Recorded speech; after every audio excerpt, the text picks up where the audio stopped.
All right, if this is working, you'll get some audio and some screen share here.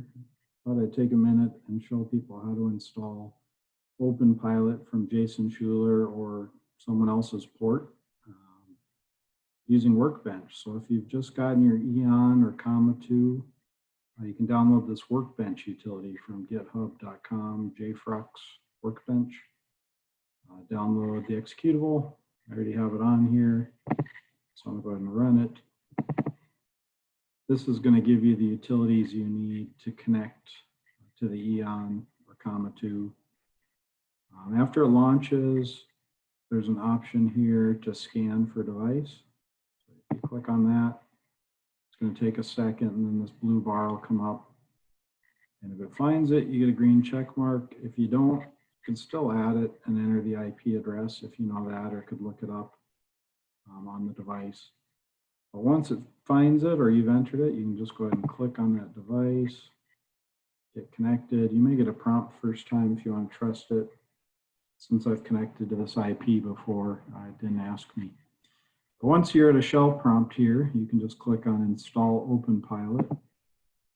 And you're going to come over to the Git URL, and you're going to change this to Jason J. Schuler or whoever's release you're doing, and then the specific branch. So I'm installing master pedal, and I'll go ahead and click run. This requires the EON or Comma 2 to be on the same wireless network as the device you're running this from.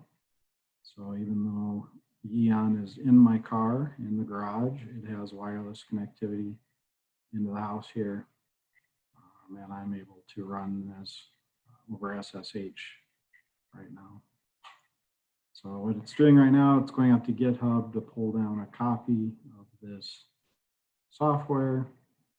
And you can also see it made a backup of the current OpenPilot directory into openpilot.back. So if you wanted to roll back, it's as easy as renaming the OpenPilot folder and then renaming openpilot.back and dropping the .back, reboot the device. That's the way OpenPilot works. It looks for an OpenPilot directory in the data folder, and if it finds it there, it will attempt to launch it. So now we're downloading objects here. This will take anywhere from 5 to 20 minutes, depending on connection speed and download delays.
that install is done. At this point, on the screen of the device, there's likely a upgrade available notification, reboot to apply. Since we're connected here, we can actually just type reboot and hit enter, and that will restart the device. I'll wait a couple minutes while that restarts, and then there are a few commands we're going to want to run just to make sure the Panda is properly flashed. It's supposed to do it by itself when your car is off, but you can force it to occur. The one thing to notice is if your car is on, it may not work, and you also may find other reasons that it gives you a message that the USB is busy.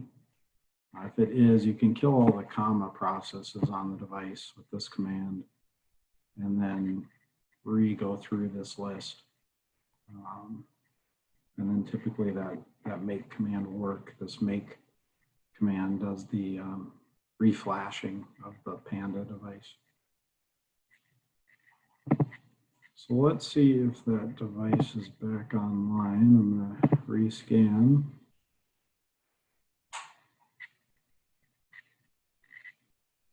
Looks like it is. All right, so let's go ahead and run these commands.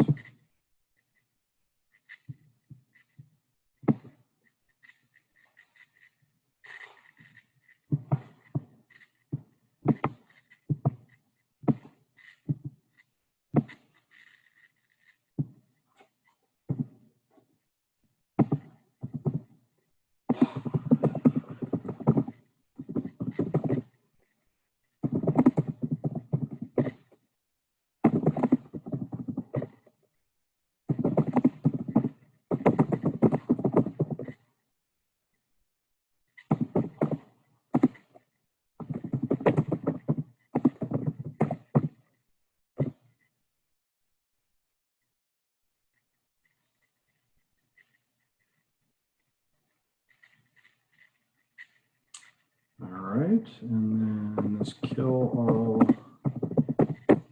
board D will kill the active process if it's running, and the message I get tells me it wasn't.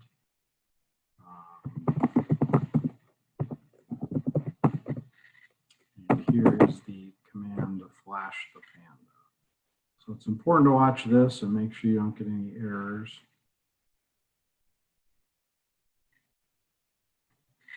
Typically, if your car's been on with the Chevy, it's 3 minutes or so before the power fully turns off in the car. Yeah, and since I rebooted the device after the install, I didn't have any USB errors. So that all looks good, as it should. And at this point, just one more reboot.